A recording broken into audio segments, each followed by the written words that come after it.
AFR On Demand is brought to you by Breck Golf. Try Beaver Creek today, just 20 minutes from downtown Baton Rouge in the Zachary area. They've got a PGA Tour driving range, a short game practice area, 30 to 40-yard practice shots. It's a great place to chip and putt and practice if you don't have time for a full round. Book your tee time today, golf.breck.org, golf.breck.org.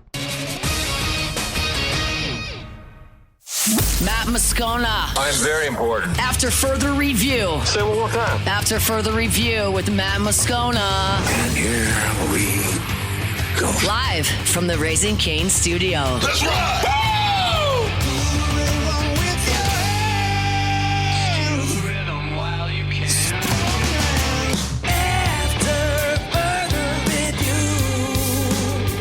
Hour 2. Off we go. Welcome aboard. Glad you're with us. AFR, presented by Relief Windows. I'm Matt. Love you, Matt. Paul O'Neill. They're chanting Paul O'Neill's name. You. So. And Mr. Toby Tomplin. Crank it up, you.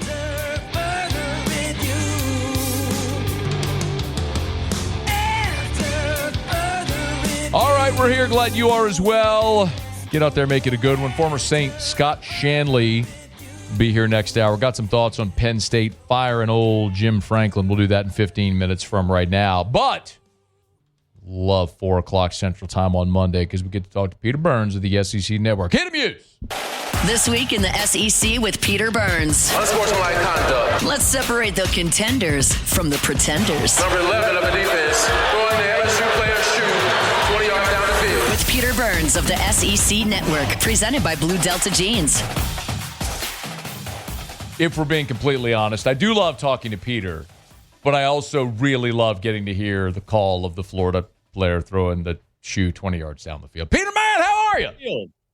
20 yards down the field. So What's precise. up, buddy? How are you? Such a precise distance. I am wondering if so another week goes by. It feels like everything continues to be cloudy. Do you feel like there is an elite team in the SEC? It's funny. We talked about that this morning. I think there are glimpses of it. I think the closest I've seen of an elite team is A&M because I've seen them win in different ways, like in a defensive battle against Auburn, in a shootout on the road against Notre Dame, dominant in their last game against the Florida Gators. So I think they're the closest one, probably have the highest ceiling. I would say that when I see Ty Simpson dealing in the way that Kalen DeBoer has, like Kalen DeBoer and Ryan Grubb have a confidence in Ty Simpson right now, Matt, that reminds me of what Joe Brady and Ensminger had with Burrow in 2019. I know that's, I'm not saying it's the same level, but the confidence in which they think, hey, this guy can pull something off. I mean, it was 4th and 8 on the road. They're up by 3 with 5 minutes to go, and they're like, whatever, you're not going to stop it. And they were right. Yeah. And so I think Bama and followed by, or I think A&M's the dominant team in this conference. But again, domination in 2025 compared to 2019 or even before the transfer portal NIL are vastly different. Yeah. We might have had that conversation about Oklahoma before Saturday. And Peter, it's been a little. I'm surprised they played Mateer. I got to be honest with you. I know that's easy, but I talked about it all week long. And I get it. Brent Venables was in a tough spot, right? I mean, the kid wants to play. He's cleared, but he didn't practice, and you're going up against a tough defense. I was surprised they didn't start Hawkins, and if it was kind of a breaking case of emergency, bring Mateer out there, but Mateer looked like a deer in headlights. He wasn't ready to go in that game. Do you think that was his struggles were because of the hand limitations? I don't think there's a doubt. I think it's not only the hand limitations, but it's also the reason why DJ Lagway struggled earlier in the year because he just hadn't practiced. And again, I don't think 4 or 5 days of pure practice would have made that big of a difference. But again, I think when it comes down to it, he just wasn't quite ready to play. I mean, I appreciate the mentality is like, man, I want to leave it all out there. I want to play. But if I'm Venables, I would have sat there and go, I think 100% Michael Hawkins Jr., who, by the way, wasn't great last year against Texas, but we could say our defense is good enough. Let's just not get in our own way. And ultimately, it was Mateer that got him the own way, and the 3 interceptions were the difference in that game. Yeah. So the 3 interceptions, do But Texas with a nice bounce back after being embarrassed at Florida. Do you take more away from this game about Texas OU or neither? Probably more on OU in the fact that if Mateer isn't 100%, they have some of the similar issues that LSU has. They have a ferocious defense, a scary front that'll come after you. But if you can break through here and there, you can break through, but you cannot run the ball. I mean, they frankly cannot do it. And if Mateer keeps throwing picks, they're not nearly as I don't know, as dangerous as I thought that they were going to be. And I look at this now, and shockingly enough, because of the way the schedules fit, I think Texas has more of a chance to go 10-2, 9-3 than Oklahoma does right now with their schedule. Oklahoma's schedule is brutal. It's brutal. When we did the whole order of finish and everything at media days, Pete, I picked Oklahoma 7-5, and I probably missed on that, admittedly, but it was really because mostly the schedule. And to Peter's point, after they play at South Carolina, they play number 5 Ole Miss, at number 11 Tennessee, at number 6 Alabama, home against number 16 Missouri, then home against number 10 LSU. Where's the easy win? I don't see it.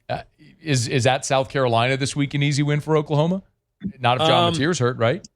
But again, and that's talk about dangerous teams. Texas was dangerous because their back was up against the wall. I mean, the whole season relied on it. And I think that's the feeling that I get with South Carolina right now. Like, I know Shane Beamer to be one of the nicest family-driven men I've ever met in my life. Right, known him for years, even back before he was at Oklahoma, when he was at Georgia, and like for him to make a change in the middle of the week and say, listen, our offensive line got exposed and we're going to fire a coach. Like it's DEFCON 1, which means nuclear meltdown type there in Columbia. And he doesn't make that change unless they feel backed up against the wall. And damn, if I couldn't help watch Lenoris and sit there and go, that's shades of Cam Newton, the way you think you got him down every single time and he finds a way. They just didn't have anything else around him, frankly. Yeah. Flip it, Peter. Peter Burns with us, SEC Network, at Peter Burns ESPN, courtesy of Blue Delta Jeans, BlueDeltaJeans.com. Flip it, what did you think of LSU in the game?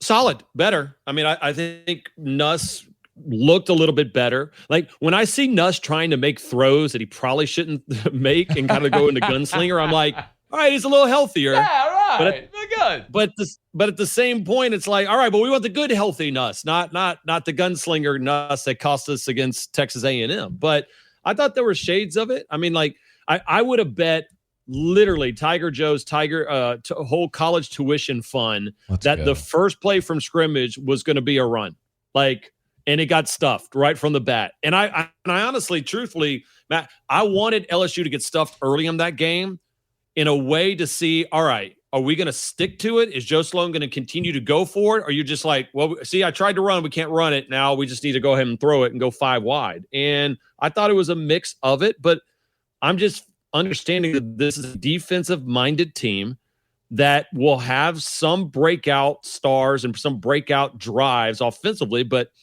it's not going to be as explosive and potent as the offense that I thought it could be. If the offensive line doesn't get better, I completely agree with you. The Georgia-Auburn controversy stole a lot of headlines. Yeah. And you can complain about refs or this or that or whatever. Auburn also got shut out in the second half. So even if they had scored at the end of the first half, shutdown. Yeah, right. Even if you score at the end of the first half, you still lose the game. So what was your take of the whole Georgia-Auburn fiasco?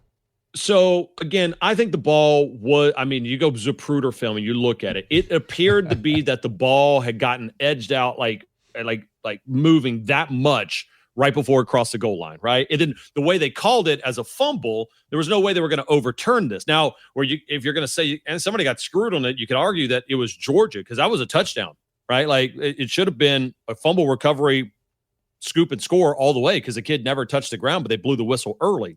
But I go back and what I talked about it on my show this morning is I remember, I don't know if you remember this game. You got a great memory though. Penn State, Notre Dame last year in the semifinal for the college football playoff. You remember that game a little bit? Yeah. 17 all. There's a moment where Drew Aller fires back, throws an interception. Notre Dame, he throws it into triple coverage. Yep. Notre Dame intercepts it. It's like, all right, Notre Dame's off to the races. They're going to win this game. And there's like this horrible phantom pass interference call. And I vividly remember, and I pulled it up on my show this morning, I vividly remember they cut directly to Marcus Freeman. And I'm thinking Marcus Freeman is going to lose his ever-loving mind. Like, this is a game-changing interception that could send him to the national championship. And all he did was smile and clap and go, okay, I see you. Like, kind of screwed us on that one, but we're fine. And then I see Hugh Freeze literally doing a sermon of like, woe is me going into halftime. And I'm like, they're cooked. It was, Lord, provide me shelter. And I was like, man, that's just I think that was a tough locker room. And you can't do that. I mean, you're going to have bad breaks. You're going to get bad calls. And again, I don't even know necessarily it was that bad of a call in the moment when you go back and look at it. But how do you adapt? And I think the winners, and I saw Saban do that for the longest time at Bama. I've seen Kirby do that at Georgia. They find a way to get by that adversity, and some programs are built that way in their DNA, and some of them are more complainers. And I think I know which one it is down at the Plains. Interesting. Okay. One other thing I want to get to, and we'll wrap. You mentioned the confidence that the coaches have in Ty Simpson in Alabama, and he's playing great. You and I talked a while back about Bo Prabula and how good he was early in the season. This was obviously their biggest challenge so far. Does anything you saw Saturday change the way you feel about Mizzou at this point? Not really. I mean, I'm not as high on Bo as I thought. I'm actually less on the wide receiving core because I just don't feel like they had that Theo Weiss or that Luther Burden III that you have to worry about, right? But I think what kind of I struggled with right there is there was a time at 17-17 in that game, Alabama's susceptible to the run. And that's what Missouri does well. And there's a moment where they go pass, incomplete, pass for 4 yards, pass incomplete, and then they try to do the fake punt. Mm-hmm. And I'm like, what are you doing? Like, it felt like everybody has to do extra to beat Bama. And that's when I know that Bama has gotten back to where everybody just gets out of their character. And again, there was a ugly, unsportsmanlike penalty in that first drive that reminded me eerily similar of the West Weeks, pass, an unsportsmanlike call when they had Ole Miss in that game, kind of backed up. So they're solid right now. I still think Missouri wins in Auburn this weekend. You saw the news of Auburn losing their one of their team captain running backs today. And from everything I've heard down there, that there was a lot of love for this kid, the running back that has been dismissed for not living up to team standards. And I'm kind of curious to see what that does to this locker room down there in the Plains. He is Peter Burns, SEC Network. You'll get him at Peter Burns, ESPN, courtesy of Blue Delta Jeans, with us here on Mondays to recap the weekend that was. Hey, man, Tigers going to win at Vandy this week? They're an underdog. Golly. It's crazy. Would you ever thought in your mind, are you kidding in me? the year of our Lord 2025, that we would sit here and go, it's a top 10 LSU squad, and they're an underdog to Vanderbilt? Yes, they're winning. They are. Okay. I'll be there, Pete. So, we decided not to make the trip to Clemson because I was sick of watching LSU lose openers. So we're like, what we're going to do? We're going to go to Nashville. That'd be a great trip, easy win. And now the freaking Tigers are underdogs at Vanderbilt. So good. Here's hoping. Good. I mean, again, this is not I'm looking past and getting ready for the A&M game, which, by the way, I'm glad it's going to be a night game. Oh, my God. It's going to be so epic. Fired up for that. But, yeah, I mean, this is – everybody has everybody wants to get by on Diego Pavia right now. They want a little piece of that right now. And I think that's also what, people are going to have working against them right now at Vanderbilt. He is Peter Burns. Thanks as always, dude. We'll do it next week. See you, dude. All right, that is Peter Burns. It's After Further Review, brought to you by the Williamson Eye Center. Peter might be giving Dr. Blake Williamson a call here. Read some of those tea leaves, a little scuttle around. If you want to see 2020, call 924-2020 for the Williamson Eye Center. Dr. Blake is awesome. It's my own personal experience. Dr. Blake did my LASIK 7 years ago, and I continue to be thrilled with the outcome, the whole experience, start to finish, the procedure. Something I put off for so long because I was very honest, I was scared of the laser. And what I learned going through the process is LASIK is actually the safest elective procedure in the history of mankind. But it starts with making that call, taking the first step, whatever it is that's preventing you from, if you're wearing contacts or glasses, whatever preventing you from making that call, You need to flush that and just make this call and go have a meeting with Dr. Blake at the Williamson Eye Center. 924-2020, 924-2020, or williamsoni.com. Okay, it's after further review. Monday shows are brought to you by Relief Windows. Let me knock out a quick break. Kellen Moore met with reporters today. We'll get to that in about 15 minutes. When we come back, I got to weigh in on the James Franklin stuff. Penn State firing their coach amid his 12th season there in State College. And boy, it's eerily similar to what happened in Baton Rouge about 9 years ago. And could Penn State be fishing in SEC waters for their next coach? A lot to get to, and I want to weigh in on that. We'll do it next on AFR. AFR. Deer season is open. You know that much. You need your Buckbusters, your deer corn, your rice bran. You know where to get it. Clegg's Nursery. Any of the 4 locations, Seagoneer Airline, LA 16 in Denham, Mid-City on Donmore, Garden Center on Greenwell Springs. Yes, I tell you all the time, bypass the big box stores. Don't go to the big orange or blue box store. Go to a great local business that's been supporting our community for 60 years. That's Clegg's Nursery. But, like I mentioned, they've got your rice bran, your deer corn, your Mobucks. If you need to fill those plots, Clegg's has got you covered there if you're a deer hunter. Maybe with fall here, you're just ready to put out that fall decor. Erica's done our full-on Halloween decor. It's all out right now. You want pumpkins and hay bales and squash and gourds and scarecrows and wheat stalks and all of it. They got the beautiful fall displays for all of your patio or porch or office decorations. They got it at Clegg's Nursery. So buy local, shop local, and tell them Matt sent you in today to Clegg's Nursery. After further review, presented by Relief Windows. Windows, doors, siding, and oh, we do shutters too.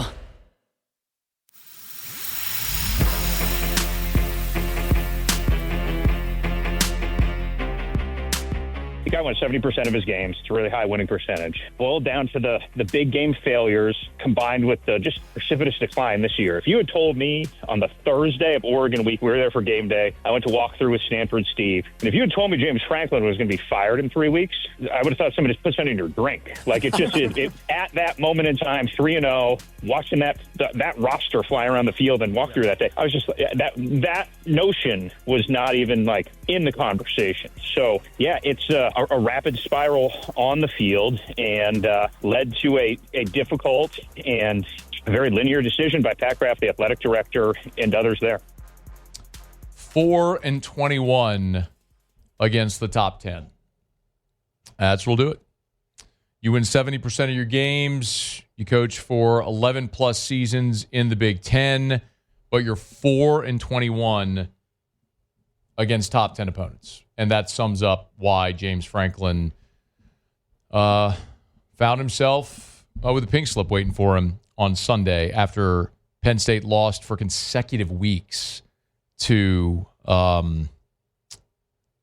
teams as a 3-touchdown favorite. Stunning to see what's transpired. Pete Thamel there with the report, I think, said it appropriately.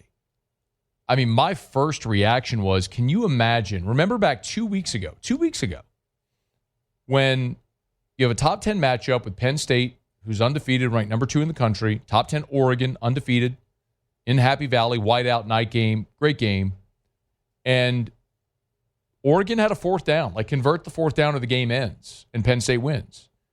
If Penn State gets that stop, they probably go on the road and blast UCLA, and they're probably still undefeated. But they had a disappointing loss, and then they had to travel 3 time zones to the West Coast and play in front of 9,000 people at the Rose Bowl against a team that was a 3-touchdown underdog and had just fired their coach. And everybody, believed that Penn State was going to roll their helmets out and go win it. But we're continuing to see what is the reality right now in college athletics, especially college football. There is just more parity in this sport. I know people are getting sick of hearing it that way, but it's true. This is what's happening right now in college football. Brian Kelly shared the statistic earlier today. The Southeastern Conference, in SEC games, the average margin of victory right now is 10 points. It had been 17.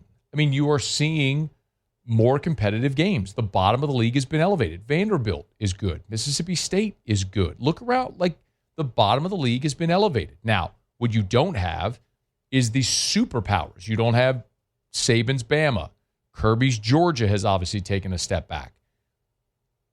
It's true all over college football. You had 7 ranked teams lose on Saturday. 7. And so we're not going to see a dominant team, but what you can't do if you're James Franklin is lose as a 3-touchdown favorite. I was floored that they fired him, not because they fired him, but when they fired him. The fact that they fired him amid this 3-game losing streak after 11-plus seasons, it was very reminiscent of what happened to Les Miles.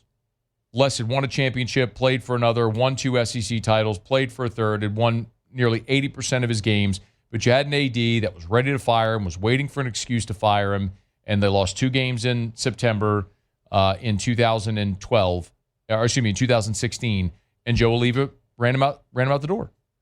And it's a similar situation here with Penn State and James Franklin. Maybe by the end of the season, they would have found a way to move on anyway. The other part of the timing that's interesting is the buyout. If Franklin, coming into the season, had $56 million left on his contract, and his contract runs through 2031. So he is going to be paid the balance of that. Now, that $56 million has been obviously offset by what they've already paid him this year. So the estimates are that it's somewhere around $50 million. So they're going to pay him $50 million between now and 2031 to buy out the remainder of his contract. And that's alleviated a little bit by the fact that you've got 6 years to do it. So you got 72 months that you're going to pay James Franklin that $50 million. Now, this comes at a time where in revenue share, everyone's added a $20 million line item to their budget. Just for context, in the 23-24 fiscal year, Penn State had $220 million in revenue, $215 million in expenses. I'm not trying to bore you with numbers, but just understand that last fiscal year, 23-24, the last fiscal year where we have numbers for, they operated about a $5 million surplus. If all else stays the same, and you add $20 million in rev share, now you're negative $15 million, right? Well, now you're adding this new line item to buy out James Franklin. I'm sure a lot of it will be booster dollars and how it's all going to pay, but all of this, all of these buckets, regardless of how it's distributed, are still paying for whatever you have to pay for. If it's coaches' salaries or facilities or NIL or rev share, whatever it is, like it's all coming. Like you're all. I shouldn't say it's all coming from the same place, but it's all going toward the same thing regardless of where the funds come in. Now you have this giant expense on top of now having to go pay a new coach. That part of it is a little surprising. Everyone has seen the list of potential candidates already, and everybody's starting with Matt Rule. As a matter of fact, over at LouisianaSports.net, we have there's a sports betting section at LouisianaSports.net where we always put odds and different stuff like that up. If you're interested, there's a piece up, odds of who will be Penn State's next head coach. And Matt Rule is the betting favorite at 3-1. Matt Rule was asked today, the Nebraska head coach was asked today, and he didn't deny it. Matt Rule is the very obvious name because he played at Penn State, and it's an opportunity to go back to his alma mater. Interestingly enough, Bill O'Brien has the second highest odds. Remember, Bill O'Brien was the coach there successfully before he then went to the NFL to become the Houston Texans head coach. Kurt Cignetti of Indiana is next, followed by Lane Kiffin at 8-1, Manny Diaz, and then some further down the line, Urban Meyer, Joe Brady, Will Stein, Brent Key. There have been a lot of people who have asked about Brian Kelly. Kelly's on the list here at 50-1. I think some reporter or some columnist over at SI or something put Kelly's name on a list. I'll tell you this. I think if you're wondering about Brian Kelly, Penn State, I think there's a better chance that if Brian Kelly leaves LSU, he retires and goes and does TV like Nick Saban. I'm not predicting that. I'm not telling you Brian Kelly's leaving to go do TV. What I'm telling you is when he left Notre Dame, where he could have stayed for the rest of his career, he came to Baton Rouge understanding there was going to be a transition period, but he knew he'd have the resources to win a national championship. It doesn't stand to reason that at 63 years old, Brian Kelly's looking to start over again in a new place. He has tried to lay the foundation here in Baton Rouge to build a championship program and get check the one box that has evaded him in his career, which is the national championship. He's won 300 games. He's won everywhere he's been. The one thing he hasn't done, he's been to the 14 playoff, the 12-team playoff, the BCS National Championship game. He just hasn't won the final game and lifted a championship trophy. It's why he's here. I don't think he's leaving here to go do that somewhere else, and not at 63. If Brian Kelly were to leave, I think it would be more likely that he would leave to go do TV. I mean, he gave the answer a few weeks back when he was asked about having a general manager and having to manage all that stuff and salary, rev share, but salaries and so to speak. He said that's why he never went to the NFL. He didn't want to do that. I think he's been willing to tolerate it because he's trying to win a national championship, but I don't think that's how he wants to build a program. So all that to say, I don't think Brian Kelly is leaving for Penn State. I don't know that Penn State's even interested in Brian Kelly. Sometimes the most obvious answer is obvious for a reason. And that's why Matt Rule is at the top of this list. He took two of the worst jobs in the history of college football in Temple and Baylor and made them winners. He went to the NFL, didn't go great. Now he's back at Penn State, and he's gone from 5 wins to 7 wins, and now he's already at 5-1 right now and trending toward a better year 3. So Matt Rule would make a lot of sense at Penn State. Kurt Cignetti would be fascinating because what he's proved at Indiana is what he did at JMU. James Madison was no fluke. The fact that he got Indiana into the playoff a year ago, I rolled my eyes because he did it without a quality win. But going to Oregon and winning by double digits this week proves, this is more than just a good story and a fluke from a year ago. He's actually building culture and knows how to build a program. And I think with the resources at Penn State, you have a much higher ceiling. You have a championship ceiling at Penn State because of the resources, which you don't have in Bloomington, Indiana. Cignetti would make a lot of sense.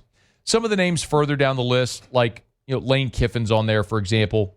I absolutely believe Lane Kiffin would have left Ole Miss in 2022 when he wanted to be interviewed for LSU in Florida and neither gave him a sniff. At this point in his career, I'm not so sure he would leave. He would have to decide, is there a greater championship opportunity at Penn State than there is in Oxford, Mississippi? And the answer might be yes. You could navigate the Big Ten schedule far easier than you can the SEC, especially when you have the resources you do at Penn State that you don't have at Ole Miss. The two Mississippi schools, Ole Miss and Mississippi State, are the lowest financial investment schools in the SEC. So when you have the lowest revenue, it's hard to compete in the toughest league. And he's done an amazing job making Ole Miss relevant to a degree they haven't been since literally the 1950s and 60s. But is Penn State the job for which he would leave? I don't know. I'll just keep going back to the fact that sometimes the most obvious answer is the most obvious answer for a reason. The most obvious answer is Matt Rule, and I think that's probably who's ultimately going to get the Penn State job. But there's a lot of big-time jobs that are open. Penn State is certainly at the top of the list. And then you could look at Virginia Tech and UCLA. Oregon State came open after this weekend as well. I mean, there are some interesting jobs and potentially more A-list jobs, like Florida could come open by the end of this season. Arkansas is open. This will be a fascinating cycle as the musical chairs in the coaching carousel start to move. But teams are making those decisions now, taking on heavy buyouts. And the advantage of getting ahead of this, of the hiring cycle, is you don't have to move covertly. Your athletic director can openly talk to agents and representatives of coaches to gauge interest of coaches who might want your job. And so you get a head start on all the coaches or all the programs that are going to wait till November or December to fire their coaches, at which point you're right up upon the December signing period and then the January transfer portal period, where you'd have a condensed window to build your roster for next year with no spring portal window. So I would argue that firing coaches early has never been more meaningful than it is this year because of those things we just discussed, including the fact that your roster is going to be done for all intents and purposes by the time that January portal window closes. All right, it's after further review. We're glad you're with us. Glad to always tell you about Our Lady of the Lake, championship health partner of LSU Athletics. You watch the show. I got my Our Lady of the Lake Yeti Cup right here on set with us. I love to tell you all the time about Our Lady of the Lake, a championship health partner of LSU Athletics, and the great NIL deals they've done. You've no doubt seen billboards and TV and radio ads with Garrett Nussmeier, who's a great NIL athlete, done that deal with Our Lady of the Lake. And there are so many more that we are very excited to tell you about because Our Lady of the Lake, their brand, their culture, everything is interwoven with LSU. As a championship health partner of LSU Athletics, they care for the LSU student athletes, they care for the LSU students, and they care for everyday champions like you and me not only in Baton Rouge with the Our Lady of the Lake Regional Medical Center, but all across Louisiana and Mississippi as part of the Franciscan Missionaries of Our Lady Health System, with every type of care you can imagine, from cancer care, heart care, pediatrics with the Our Lady of the Lake Children's Hospital, stroke, anything that you might be dealing with. Think of the Lake, championship health partner of LSU Athletics. Our Lady of the Lake and LSU, together, we roar. All right, y'all, it's After Further Review. We're glad you're rolling along with us. We are a little more than halfway home here on this Monday edition of AFR presented by Relief Windows, live from the Raising Cane studio. Scott Shanley in 45 minutes. Fascinating to have that conversation with the former Saint linebacker and Super Bowl champ about the team that's 1-5 and continuing to struggle to find ways to finish games and get wins. So we'll talk to Shanley coming up here in about 45 minutes. 30 minutes, we get to the LSU PFF grades. We do that every Monday, grading out the LSU team after their game from the previous weekend. When we come back, Kellen Moore met with reporters on Monday after his team came up short again. We'll let you hear what the coach had to say, notably next on AFR. After Further Review. Man, if you were driving down my street, you would have seen crews digging up grass in front of everybody's house. And normally, that might annoy you a little bit, and then you realize why those crews were in front of everybody's house digging up grass. That's because Rev is laying fiber in my neighborhood, like they are for many of you as well. And I'm encouraging you to switch to Rev. Rev is Louisiana's largest privately owned and operated internet service provider. It's known for its 5-star customer service.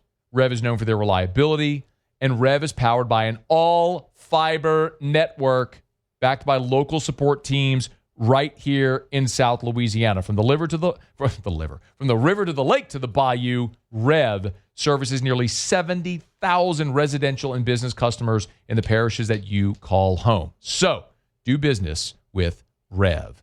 Rev Business, check them out. It's Rev. After Further Review, presented by Relief Windows. Windows, doors, siding, and oh, we do shutters too.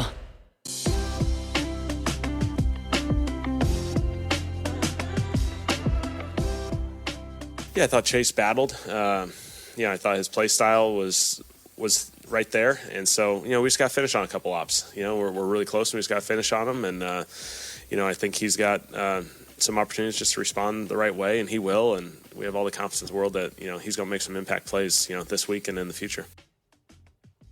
That's Kellen Moore on Monday talking about Chase Young and the impact that he made in his return. It is a bit odd to look at Chase Young in this game against New England on Sunday. We all know what happened this offseason, of course. Chase Young was the number 2 overall pick of Washington, had a great rookie season. Injuries slowed him in his middle 2 years. He gets traded to San Francisco, comes to New Orleans, and was one of the tops in the NFL in pressures a year ago.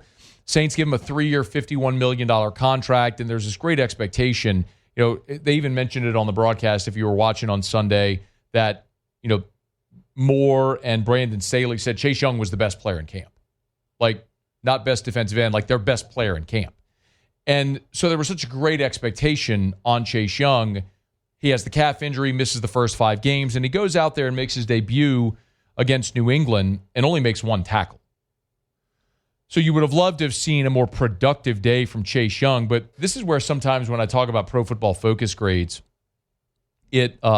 it's odd, because I always say my caveat on PFF is Pro Football Focus is a metric. It's not the metric. It's just something to consider. And sometimes it either confirms or disconfirms what your eyes tell you. And I don't know that I saw a ton of good from anybody on the Saints defense on Sunday because you gave up touchdowns on your first 2 drives. Obviously, your secondary play was very poor, and that's evidenced by when you look at the PFF grades.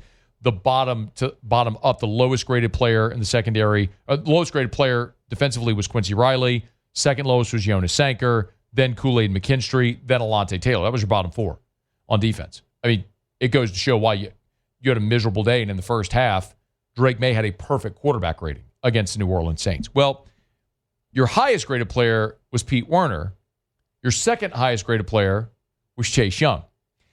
And this is really interesting as well, specifically with those 2 guys, because you paid Chase Young a ton, and your 3 years, $51 million, and you're expecting him to be an elite edge rusher. Well, in this game, he has 3 hurries. He only had 1 tackle in the game. And I'm looking at the PFF, the advanced metrics, to see what else is relevant here. Played in 35 defensive snaps, had 3 hurries and 1 tackle. You would have liked to have seen a more productive day. But then I look at Pete Werner at the top of that list. So Werner graded out by Pro Football Focus at an 87.2 overall. 75 in run defense, 71 in his pass rush, 76, nearly a 77 in his coverage grade. Tackling was a 54.8. But the reason I say it's interesting is there was an interesting thing that happened. So Pete Werner only played 38 snaps. For context, week 1, 60, 63, 42, 41, 64 last week against the Giants, and then 38 snaps against New England. Well, where did those snaps go? Those snaps went to Danny Stutzman, who played 6 snaps, and Isaiah Stallbird, who played 8. So that may not seem like a lot, but that's 14 snaps, and that's the difference between the 50 or so snaps, 55 snaps that Pete Werner had been playing, and the 38 he played against New England. They're very intentionally getting series for the young linebackers here. And as a matter of fact, Kellen Moore on Monday was asked about getting Danny Stutzman those 2 drives in the game against New England. Yeah, we just, we have 2 really good linebackers, and these young guys never really get a ton of rotation opportunities. And so it felt like, getting Danny a few reps has some value for your roster. And so he hasn't played a ton of snaps other than, I think, the Seattle game where obviously the game kind of got behind us. And so, you got 2 drives in there. I think you end up with it was just 2, 3 and outs. It ended up just being 6 plays. And so, but Danny's a good player. And so I think, when you give these guys some exposure, I think it helps them if something comes up. It was in the second half when you forced 3 and outs, which you didn't do at all in the first half. They didn't punt until late in the third quarter, about 5 minutes ago in the third quarter before New England punted for the first time. So he's in there on some productive drives. And so more elaborate on how do you pick the right time to get him in there? His was just like a rotation thing, just get him in there. Stallbird, he's kind of got a third down situation thing that he's popped up in, and so he's been able to play a little bit of that specific role. And we go through this in a lot of different other positions too, just trying to give ourselves some rotations and some depth. And so I thought it was valuable for him. And, then Pete popped back out there and kept playing. And so we're good. Pete Werner is a very good player, but it's worth mentioning in 2024, they gave him a 3-year extension, 3-year, $22.5 million extension. He's a free agent. He's an unrestricted free agent in 2028, but you do have an opportunity next season where his dead number is less than his contract number. So you could save money next year if Pete Werner's not on your roster. So it's one of those things where you heard Kellen Moore say it in that first bite where they're trying to see what they have with these guys and get times. Like when you're trying to win football games, you're not out there just trying to get guys experience. You're trying to win football games. This kind of goes to show you this is hand in hand with the rebuild. They are trying to figure out what they have in a lot of these young guys. It's part why you're seeing a lot of Quincy Riley right now. What do you have in these young guys? And that answer is not always going to be the affirmative. Like when we talk about PFF, for example, I always tell you it's like a color-coded scheme, right? Where like dark blue is 100, and it goes like dark blue to light blue to dark green to light green to like yellow. Then as you start to get to orange and red is where it gets bad. So I always look and go, okay, where are the outliers on the color grid? Well, there's like Pete Werner at an 87, Chase Young at an 85. There's Jonah Williams had a 90 on his pass rush grade. That's fantastic. I mean, so number 54, Jonah Williams, get out there. But then you look, okay, look at the red. Jonas Sanker, a 21 in his tackling grade. Quincy Riley, a 27 overall. Quincy Riley, a 27 in coverage. Like,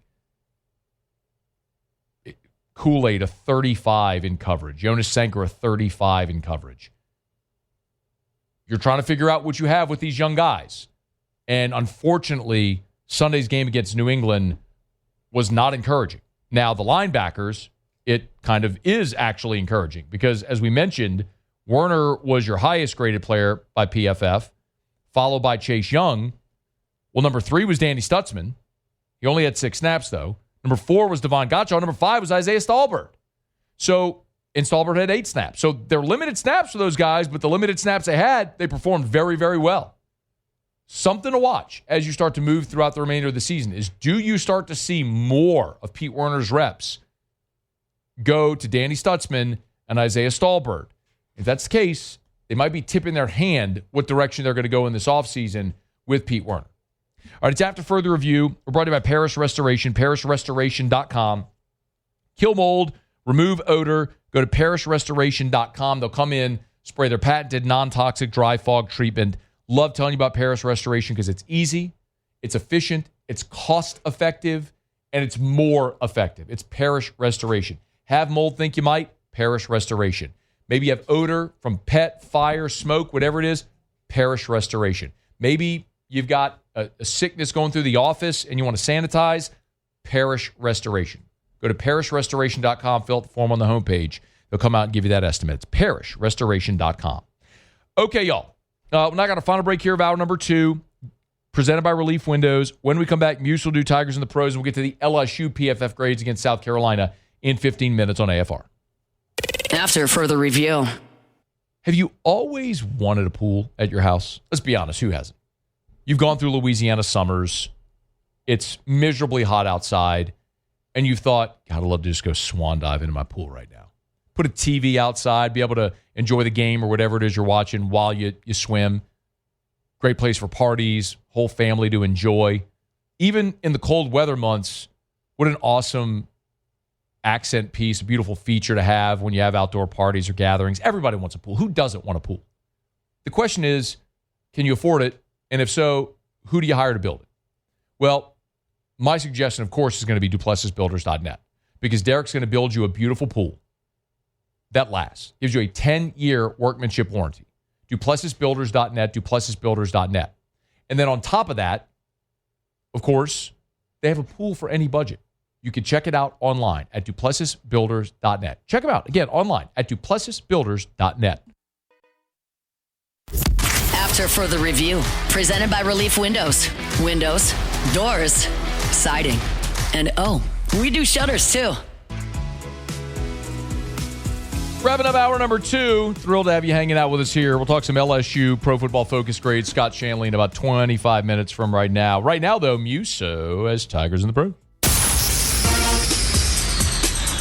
Tigers in the Pros. They still bleed purple and gold. They're just really rich now. All right, we start with Devin White out in Vegas because, man, he is really resurrecting his career back now with Pete Carroll. He was the Raiders' leading tackler with 9. He had a sack and an interception in the ball game. That's a stat line we were really familiar kind of running through with Devin White in his time in Tampa Bay. We know how that ended, but looks to be back on the right track now out in Las Vegas with the Raiders. So shout out to Devin White. Kayshon Boutte was awesome in the Superdome on Sunday. Trade Chris Olave, sign Kayshon Boutte. 5 receptions, 93 yards. It was the fourth time in his career he went over 90 yards. Also had the 2 touchdowns, the long of 29. 5 targets as well, caught them all. Pretty good. Patrick Queen, 9 stops for the Steelers against the Browns. Also had a pass defensed in the ball game. And then Grant Delpit on the other side, former teammates at LSU, 7 tackles for him in the ball game for the Browns. Brian Thomas Jr., we've been watching this. Could he finally get in the end zone? Well, Sunday he did. They're starting to figure it out over there in Jacksonville. 8 receptions, 90 yards, and a touchdown along a 22. His first touchdown of the season. But back-to-back weeks, over 80 yards now for Brian Thomas. Back to normal there in Jacksonville. And Jamar Chase, 10 receptions for 94 yards and a score. Solid. Bengals lost again. Kevin Gosman in the ALCS game number 1. 5 2/3, 2 earned, 5 punch-outs. Got the loss. The 2 runs both came. I'm sorry. Did Pittsburgh make the ALCS? It's what it feels like. The 2 runs came in the 6th as well. So 5 shutout before giving up the 2 in the 6th and being lifted. That's Tigers and the Pros. Game 2 right now, by the way, is in the bottom of the 2nd, knotted up at 3. Otter, I would assume, gave out some picks there for the game. Let me see what I'm trying to find right now. I forgot to make the play. I teased it earlier, but forgot. He had Seattle On the money line, of course.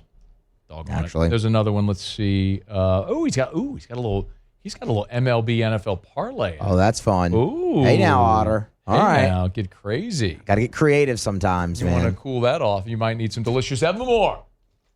That pick's so hot, you need to cool it off with some Evermore. I'll give you that one, sure. I'll give you that one. EVAMOR, Evermore.com, Evermore.com.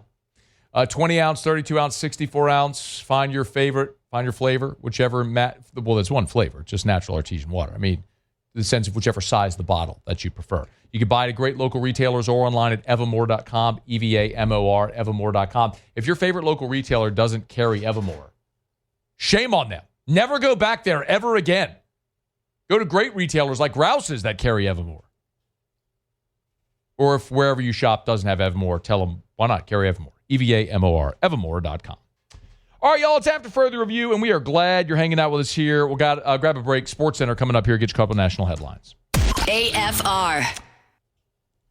It's Monday, which means Supper Club is closed. Closed Sunday, Monday. Back open on Tuesday. Late last week, Chef Layton texted me. They got a new Sagrera cow in. What an awesome opportunity to get by Supper Club. I tell you, man, there's only two places in the world you can get a Sagrera cut of meat. From the Sagrera farm or at Supper Club. That's it. So you go in, you want a different, delicious cut of meat? Supper Club. No matter when you go to Supper Club, every day there's going to be something on the menu you've never had before. Maybe it's that rare Sagrera cut that day. Maybe it's something really cool that Chef Layton has thrown onto the menu. But whatever you have, it will be the best of whatever you have that you've ever had at Supper Club. And what an incredible dining atmosphere. SupperClubBTR.com for reservations. They're right there on Perkins Road. SupperClubBTR.com.